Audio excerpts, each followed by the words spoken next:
So this is UofTHacks' first hackathon, right? Yeah. And it's going to be a long 36 hours, and you're going to get to know our faces very, very well. So I'm just going to introduce the four of us. There's 7 of us who are going to be wearing these orange shirts, and we're the exec team. So if you have any questions or problems, you can come and find us. There's also a bunch of others, and there are amazing volunteers, and they're wearing red shirts. If you have any questions, you can also ask them. So my name is Ashni, and well, I'm one of the execs apparently. This is I'm Sophia Park, one of the execs as well. We're all execs. Hey guys, my name is Amar. I'm the dude without the orange shirt because I haven't been to the office yet, but I will hop around in an hour. My name is Siwan.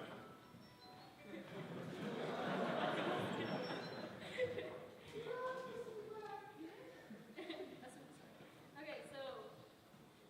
So where are you guys from? Who's from U of T? What about Waterloo?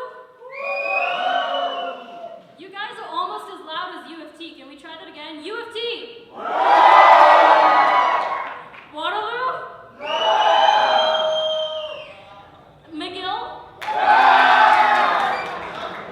Waterloo, they got you beat. What about the Polytechnique École? I'm probably saying that wrong. Here.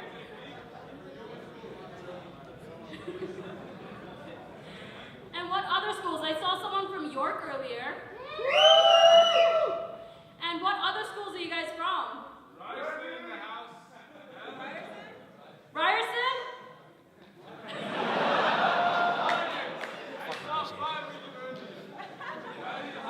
It's okay, it's okay. We'll move on quietly.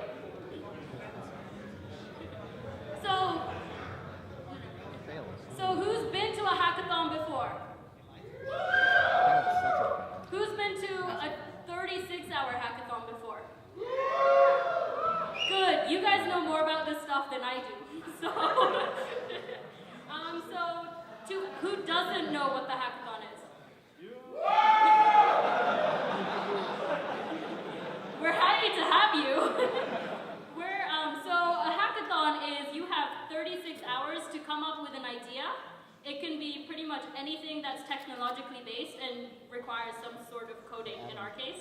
And you have 36 hours to come up with it, get it working, and try and get the judges to vote for it. And it's 36 hours, so that's a really nice long stretch of time.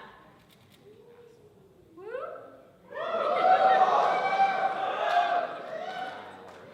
So we want to say a huge thank you to all our sponsors. This event would not be possible without any of them.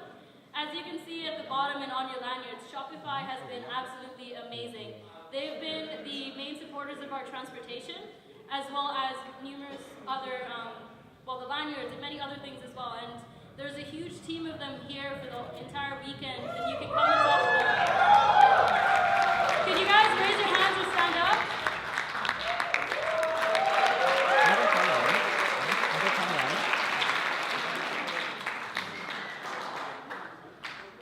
And then there's numerous other sponsors who've been helping out as well. I'm not going to say all their names for fear of saying one of them wrong, but there's a ton of them. So this is one set, this is another.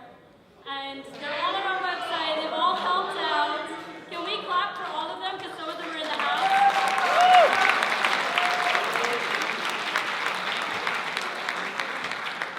And this event would not have been possible if it weren't for the hard work of the Computer Science Student Union and the Computer Science Department as well for all the support that they've been giving us, and it's just been absolutely phenomenal. So thank you everyone. Thank you everyone, the sponsors, mentors, volunteers, hackers, all of you guys for making this possible.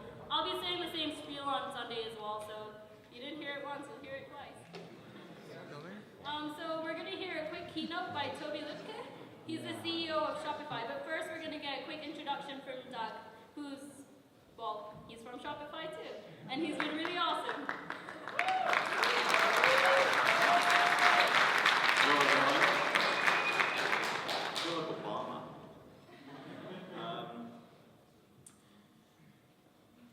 We love sponsoring things like like this. Why? Because, so you know, here's the pitch. They're like, we're going to have like a whole bunch of hackers that come and like they stay up all night and they hack on things. I'm like, yes, we need to be involved in this. Because there's two types of programmers. There's people who, you know, they do their schoolwork, they do the thing, and then there's people who come to things like this, right? Like if you're not really that into coding, you probably don't come to this. And the types of developers that we hire are the enthusiasts. Just a bit about Shopify. Does anyone, how familiar are you with Shopify? Anyone not know? Yeah? That's okay. It's all right.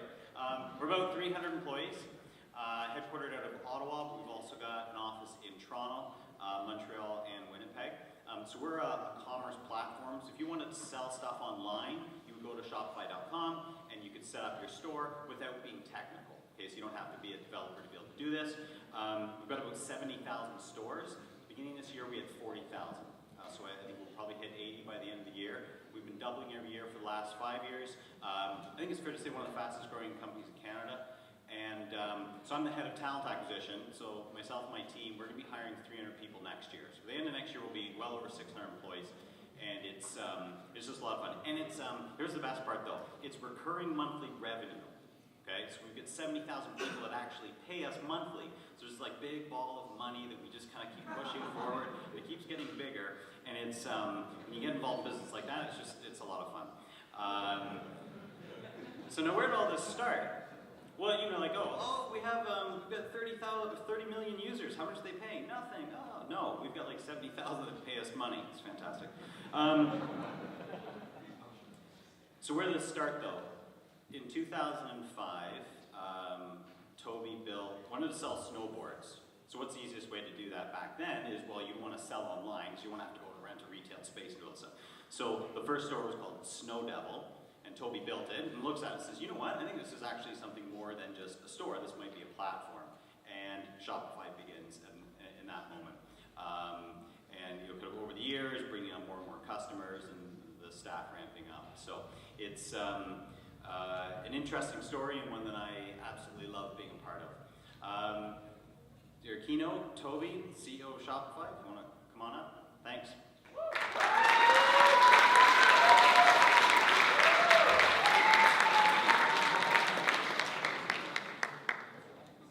Hi, turn it on. Is it working? Can you hear me? You might want to turn this one off. Okay, perfect. I think I should probably put Doug into the finance team. I love this ball of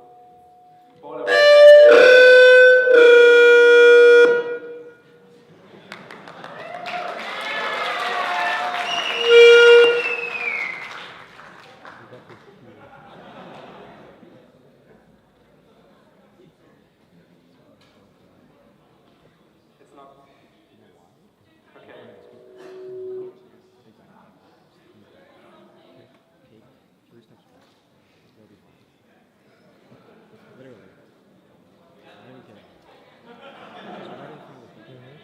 Okay. Working now? It's the problem is the second mic is open somewhere. It's It's off. off? Okay. Okay, maybe I'll just stay away from the speakers and over here. Anyways, okay, so cool. As Doug was saying, I started Shopify in 2005 as a snowboard store, and I'm a computer programmer. That's my background, my passion, and all these kind of things. It's actually like many of you, or I hope many of you, are using Ruby on Rails for your project. That would be really cool. And I worked as part of the core team of Ruby on Rails myself. David Heinemann and Hansen started it, and then I built Snow Devil and Ruby because it's awesome, and then I joined and worked on this and blah blah blah. But I don't actually have a lot of time here today, so I sort of break my brain trying to figure out, you know, what do you guys want to hear about and what would be interesting. And so, holy shit, is that an overhead projector? Wow. Awesome. So what would be interesting? And I think one topic which is interesting, it's really core to really almost everything that we sort of do throughout our careers, but no one really talks about it. And it's that concept of personal growth. And this is sort of what I want to talk about. So I'm going to start with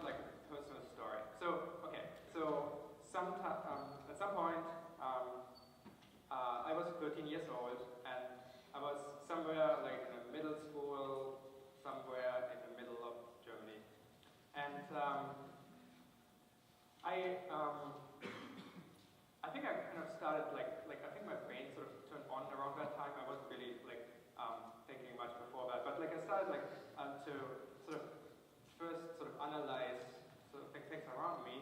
And one of sort of a realization I had, which seemed pretty profound at the time for me, to me anyways, was that there was essentially two groups in this middle school. There were popular kids and not popular kids. And after I sort of realized that, I figured out that unfortunately I was part of the not so popular kids. And I then kind of went away and like said, I need to like really look into this and analyze how to become a popular kid. And I thought I figured it out at some point.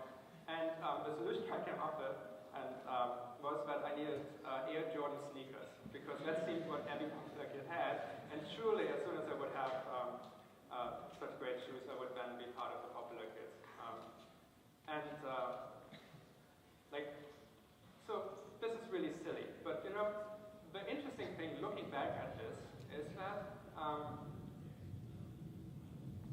it kind of seemed really self-evident that that must be how it works to me back then. And it's actually kind of profound that seemed profound at the time. And the reason why is that, when you're in this sort of new context, in the school, middle school, whatever, everything changes, and then in the beginning you start in this in your high school or whatever, and nothing is familiar, and everything is uncomfortable, and you kind of like then sort of like try to probe at this, and you kind of see if what makes sense, what can I do, what can't I do, what is the value system, what is that like? If I do the following things, is that good for me or bad for me, and so on. Like you quickly figure out if I go and study hard and like write then I might get a good mark, and then my parents like this, and that's obviously a good way to do it. If I steal a skateboard and put glue on it and put it on planes and roll it into like another class, probably not so good. So then after you kind of understand this value system, you start feeling comfortable again, because now you know, okay, I can do this and I can't do this, and so on. So after school, couple years later actually, so because this is Germany, in Germany it's really interesting. So Germany gives you this choice after 10th grade. You can either continue with school, you finish high school, you can go to university, like most of you do. But there's sort of this alternative track, which was really, really cool for me. After 10th grade, you actually join a company, and then you work at that company 4 days of a week, and 1 day of a week you would go to sort of a technical high school, if you will. This is how most of the trades are educated in Canada too. This was invented mostly for carpenters and all these other like trade jobs. But in Germany, this was sort of a debate, because this was when 90s, 97 or so. Germany has its act pretty well together for education, and they were saying, we probably, to do the kind of things that Germany likes doing, you probably need a lot of programmers, and just relying on the university system might not be quite enough. So we should try to experiment with alternative ways of educating programmers. So they came out with this new idea, and luckily I was one of the first classes they tried this with, and Germany still does this. So there's like two choices. So that was really, really good for me, because I'm like sort of a hands-on, and I love like tinkering with things and not all that theoretical. So I ended up joining a company called Siemens, very, very large German sort of multinationals. If you think about Siemens, it probably doesn't tell you anything, but this is really the kind of company that everyone wears a suit, and it's suicidal to not do that. And German, I understand French has that too, has two different forms of addressing people. If you don't know someone very well, there's one formal way, and then there's after you get to know someone, you change the way you address people. And Siemens would just forbid people from using the familiar form, because that would be collusion against the management or whatever. It was really, really strict place. So I left school, I joined this place, and then it was really uncomfortable again, because it was like, how does this place work? Clearly, my world view that came from middle school, in which having Air Jordan sneakers is a really, really good thing, kind of didn't translate at all into this, and that felt really bad. But then, I started like probing this, and I started trying to do different things. I figured out what was the kind of things that people would like me to do. And you know, like the first year of this sort of apprenticeship, this is what this is called. The first year of that was, you know, really was one of those rite of passage kind of times. It was you go work in the inventory for like a couple months, and then finance, and then at reception, and you just do this kind of work. And I luckily understood pretty quickly that it would be like they would measure you how well you did in this 1 year, and then you would get into the groups you wanted to go. And there was this one like kind of skunkworks group, almost like a small group that I really wanted to be part of. So I hung around there in all my free time and started like reading. This was they did some really cool programming there in a language that's called Delphi, that no one of you has ever heard of. But that was a lot cooler than the other stuff that Siemens was using. So that was why I wanted to work, and I kind of like did all the right things, but they would, after the sort of first year, would draft me, and I started getting sort of comfortable in how this worked. It felt really good, and you know, I started working there. I had this really incredible guy there. Like he was my he became sort of my mentor, which is like you're like in apprentice you have a master, and you're matched after the first year. So I don't use the term loosely, but was really his job. But he was like, so imagine this early, like maybe 50-ish kind of rocker guy, like long hair, sometimes a ponytail, sometimes not, like no hair here, all hair there. Looked like a mess. And like he would drive, not even a Harley, I think he had like this big BMW motorcycle which he would take every day to work, and then in leather clothes would walk around, and this just did not make sense at Siemens, right? I couldn't understand how he would survive that place, being so obviously different. But the cool thing, and Jürgen is his name, he was probably one of the most gifted engineers I've ever met. Just incredible. So, like everyone in the entire company, like he was, I mean, as far as Siemens went, he was like bottom rung almost, you know? Like everyone came to him to ask questions. But they could never pull him into meetings because he was rebelling against dress code and all these other things. I love that. That seems like so cool to me. So I started programming when I was like, I don't know, 13 years old or so. Like I did a lot of sort of hacking, if you will, leading up to this. And then at Siemens, where you know, first I was being paid to program, and really loved it. And I think I was pretty good for like in the time of, and at least I felt pretty competent in what I produced.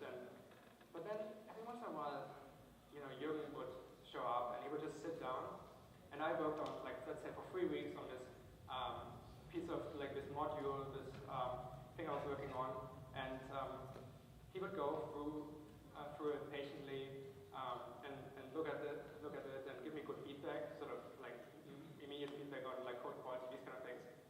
And then he would say something like, one thing I would like you to like sort of think about. And then there was a single sentence, and that sentence usually didn't make any sense after I got it. And then he left, and then I thought about it, and thought about it some more, and thought about it some more.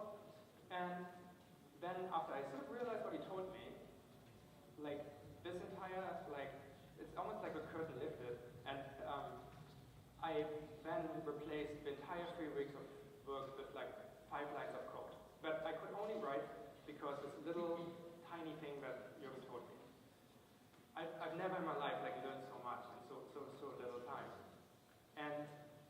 But again, like coming up to this point, I had this idea about how the world works, right? Like because, you know, just like in middle school, where I thought there was like this box, and within this box the entire world was contained. And I figured I understood everything that was within this box and how things relate and work. I then like knew that was not a box which was large enough, because I knew about all these new things after joining my apprenticeships. But then within this apprenticeship there was this other box, and at this point I was already comfortable again. And then the kind of information that Jürgen was giving me about my work and other topics as well didn't seem possible to give by anyone who was also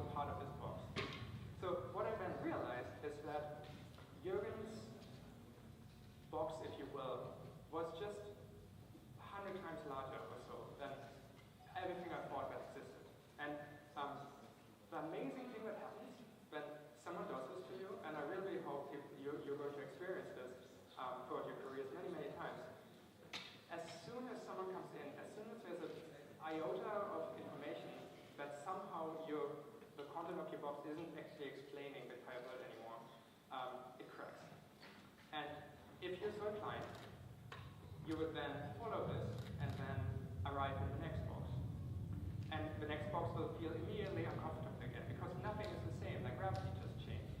Like all of a sudden, like so much complexity has now been revealed again, which you then have to make sense of. So this is the metaphor, and this may not be the best metaphor, but to me this is the metaphor of how to think about personal growth.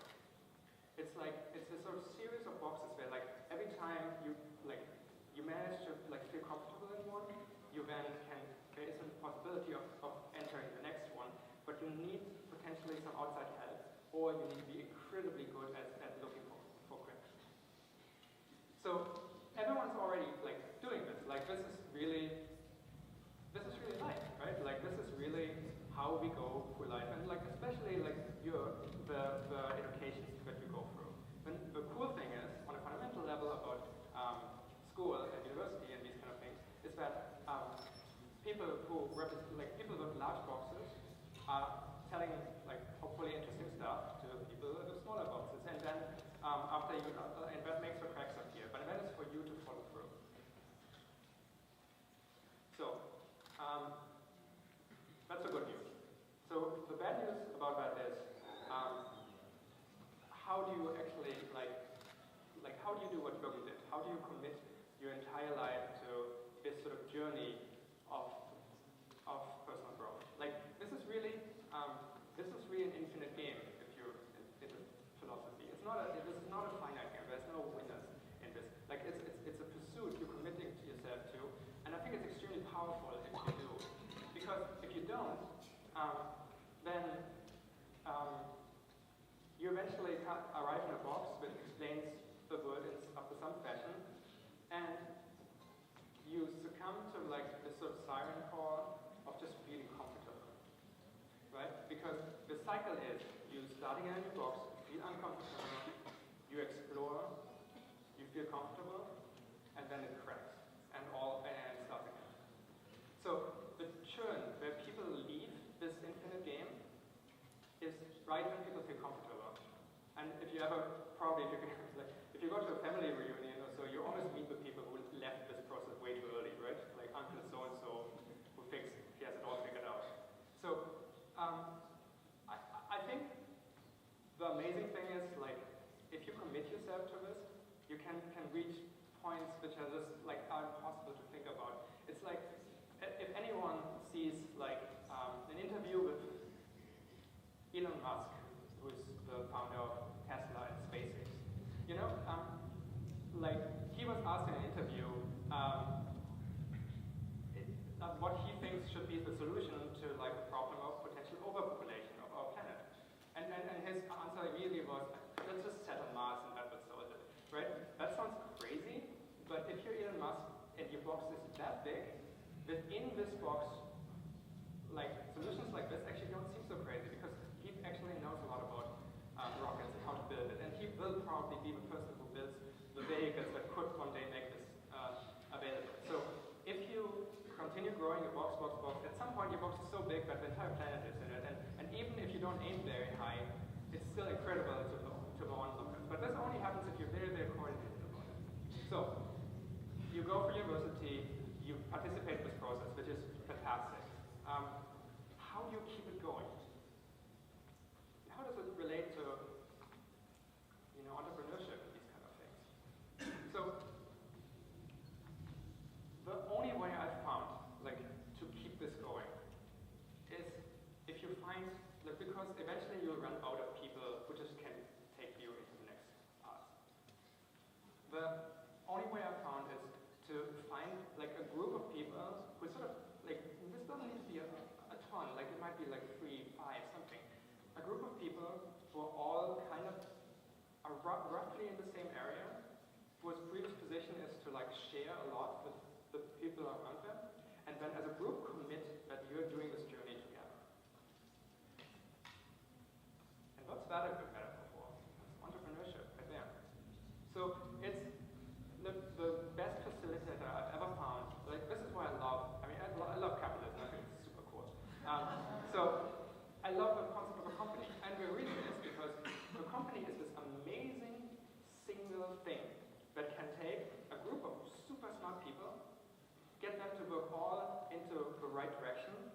align them into, like in the same direction, align them into something that's beneficial to the greater good, and then set up the economic incentives in such a way that it just makes a lot of sense to pursue this. Like there's no reason, like there's the opportunity cost, like okay, it might not work, so it's risky, but if it works, the economics are so aligned that then you can, as a group, actually commit a decade to working together, or more. Why not more? Why not forever? So this is what I love, and I think this is really, really funny, because if you look at how companies are covered in the media,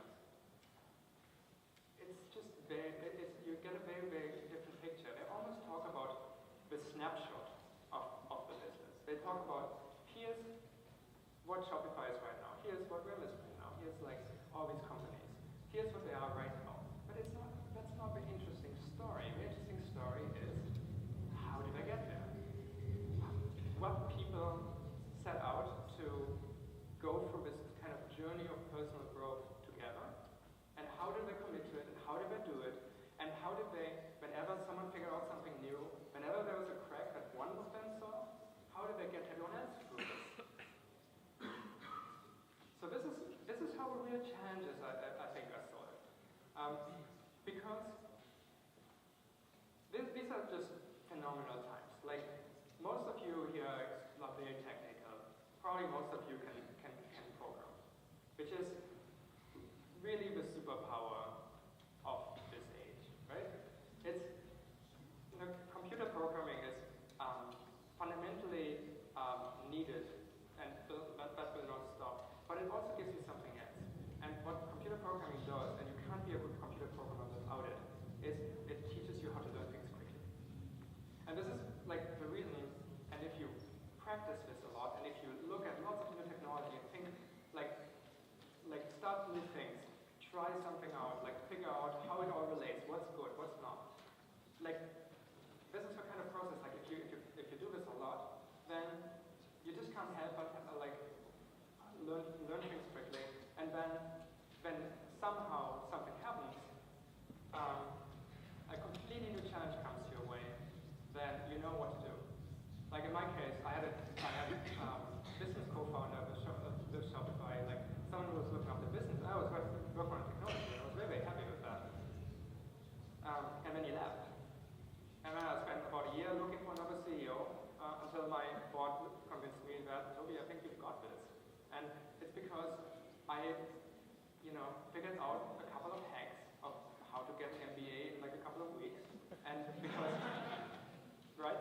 Because that's honestly, like, you've all done this many times if you're like into technology. Like, programming is fundamentally a lot harder than business. So, when you do that, and then you commit to like more growth, and you find a group, and you do this, and and then eventually 300 people and millions of dollars, and yay.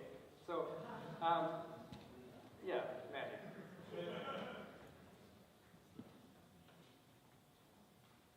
So I think this is, I would just like to share. Sometimes you get these questions about, if you could send a message to your like 16-year-old self or so, what would you tell them? I personally would tell them to like start Facebook, but right afterwards I would send, here's like a basic model for just how to think about your work, because this all kind of was like looking back and trying to figure it out. I feel like I could have saved a ton of time if I would have had like a bit of this model in my head beforehand. So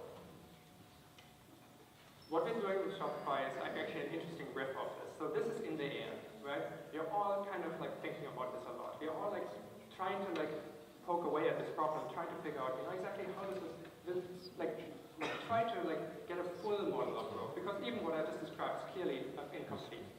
So when I like had lots of like potential, I got stuck in a box on the business side. I got myself an executive coach, which was amazing, and he really, really helped me.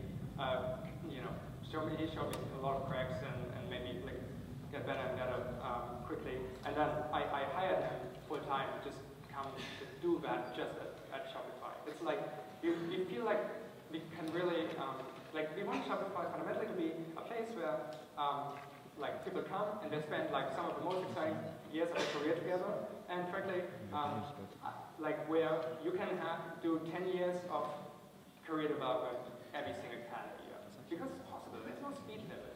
If environment is set up, then less can work. And the good news is, this is a company which is fundamentally run by programmers, right? Like we know how to create an environment which just kicks ass. How did it go from 4.5 to? And we've managed to like hire some of the best people all from all over the place. We're relocating a lot of people.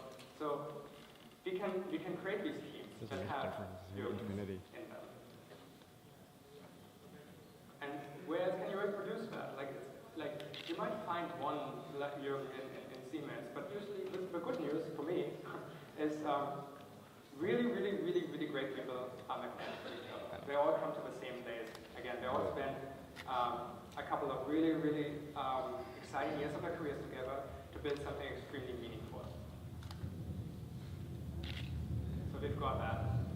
And that's tons of fun. And I'd love to have a couple of you guys come and do internships or check out the place and all these kinds of things. So, thanks.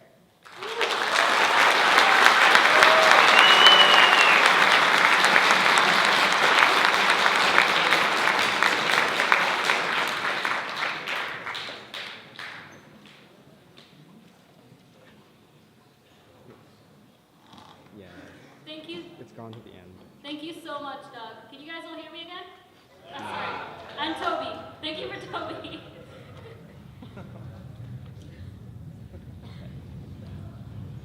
So, who actually read the email I sent out earlier? No one.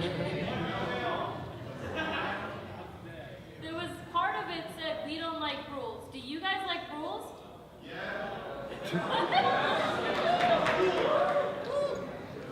Basically, we don't want to monitor too many rules because that means we have to do more work, and I don't want to do more work. I want to have fun this weekend. So we've taken off the restrictions. You can have teams of up to 4 people if you want to. 4 people if you want to. You can work by yourself. That's totally okay. So that means 1, 2, 3, or 4 people. It's up to you. Not 5, not 100, but 4. And you can use hardware and software. If you want to play around with a Raspberry Pi or something like that, I'm totally down to see what you come up with. I got one I want to try work on at some point. And I might have mentioned something about open source in the email. There's no restriction to using open source technology. You can use whatever you like. You must credit your sources though. And there is absolutely no theme. You can work on anything you want. That being said, we do have some category prizes. So the way that prizes are going to work is we have first, second, and third place prizes, as well as some categorical prizes. And these include the best finance app, the best design and graphics. We'll be posting these up soon, so you don't have to take photos. You still can. You can take one of us too. There's the best game, the Heroes app, the most flashy app, best use of Owanda's API, and that was done by Owanda if you didn't guess. And then the most creative service app. And we'll be telling you more about each of these shortly. We just don't want to make this too long a presentation. Yeah, that's right. Wonderful. And then the judging process is going to use a couple of different criteria. This includes points that go towards design, innovation, flashiness, usability, functionality, and for us, the most important point is marketability. And this is how well you market your product afterwards. During the Hack Expo, you're going to have to market your hack to other students because they need to vote for your hack, and that counts as your final grade, or score, part of it. Not great, we're not in school.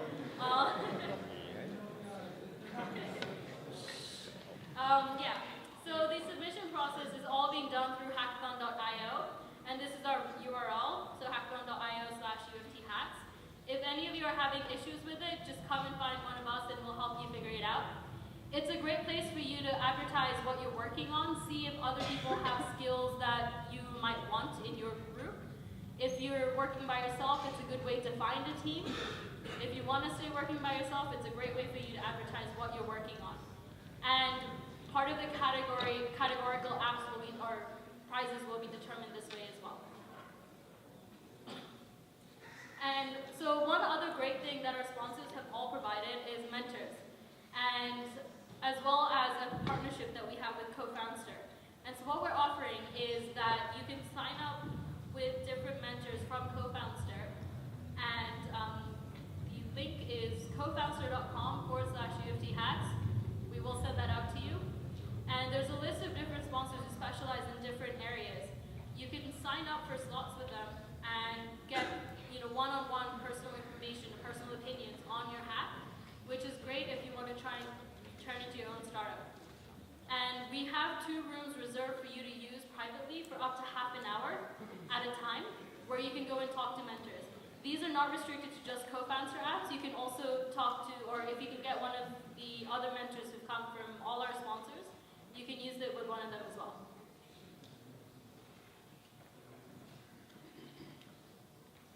Okay, so a couple of other things. If you want to find out about the schedule or other information like speakers, which is going up soon, you can go to the EventMobi link. It's just eventmobi.com/UofTHacks. Right now it has a schedule on there, and we're going to publish the other information shortly, or make it live.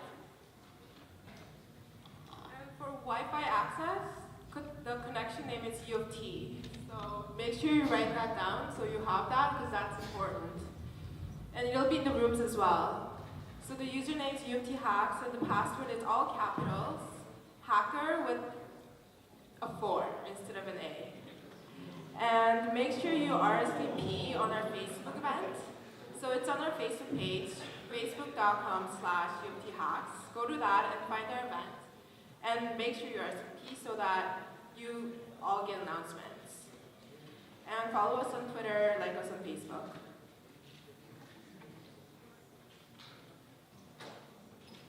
Okay, so a couple of housekeeping rules. We have to clean up after, and we don't want to spend like hours cleaning up. We really don't want to clean pizza off the carpets. That's really gross. So can you please throw all your stuff into the bins? Like pretend that this is your house for the next 3 days. Unless you throw pizza on the ground at your house, then pretend it isn't. So this is a really important note, and it's about security and lanyards, and we are enforcing this extremely strictly. I know a couple of you haven't gotten your lanyards yet because you couldn't find your name tags. We're gonna be helping you guys out at the check-in center once we get back to the Barton Center. But the way it's gonna work is your lanyard is your key. You won't be allowed into the rooms, you won't be allowed back into the building if you leave if you don't have your lanyard and a student ID or something that we can use to identify that you are the person on your lanyard. This is a huge security risk. I cannot iterate it enough times. Your lanyards are also the only way you're going to get food. So if you want food, keep track of your lanyards. If for whatever reason you lose your lanyards, come and talk to one of the orange shirt people and we'll get you a new one set up straight away. Okay, so we're going to be using 2 buildings for the entire hackathon. And the one that we were in before is called the Bayhan Center, or the Bahan Center, that's the way I say it. And it's located on 40 St. George Street, in case any of you haven't been there already. We are in the OISI building right now, or the Ontario Institute.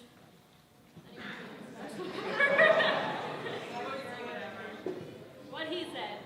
And it's located at 252 Bloor Street, or West. Bloor Street West. And we're going to come back here for the closing ceremony. Otherwise, we're going to be located in the Bayhan Center the entire time. That being said, you guys are not stuck in the building. If you want to go home and code from home for a bit, you're welcome to. If you want to go home and sleep, or if you want to go and shower or something, that's totally okay. We're not going to lock you up in the room. We're not allowed to.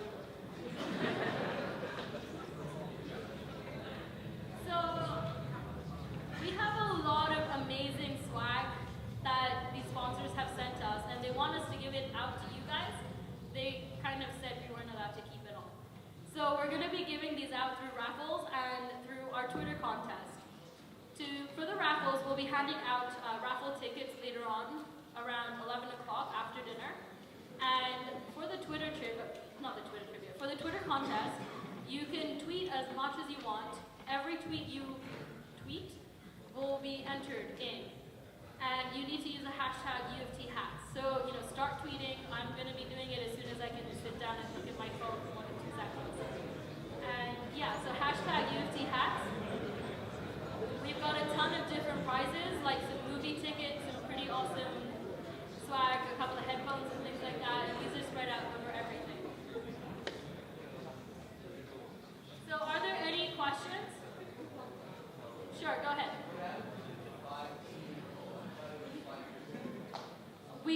Because of the prizes, if you are a team of 5 and you've already set yourselves up as 5, that's okay.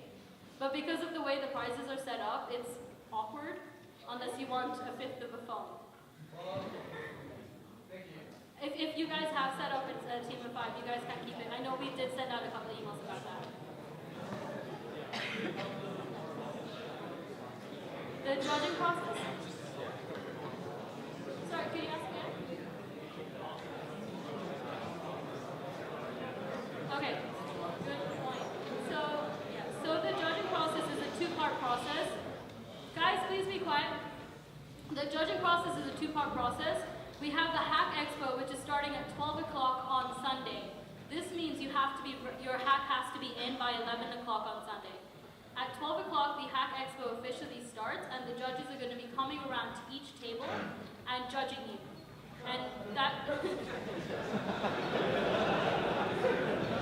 What other word is there? They shall be admiring your handiwork. And once they'll select the top 5 as well as any others who won the category prizes. During the closing ceremony, we're going to ask the top 5 to come in and do their presentations as well as the category winners, so everyone can see them. So they'll be doing it in here, up there, or where we're standing, I guess. And then that will be the final round of judging. Down. Does that help answer your Point it question? down. Yeah, a couple of sponsors as well as 1 or 2 profs from our university. We'll post that information up. It's coming. Okay, if you guys have any more questions. Okay, so tomorrow, Saturday, 11 to 2, we're having a tech expo. So we're having sponsors come in and a lot of other tech companies come in and set up a booth in the atrium. So we're going to have 3D printers, maybe a Google Glass. So come downstairs, that's where we're going to have food as well.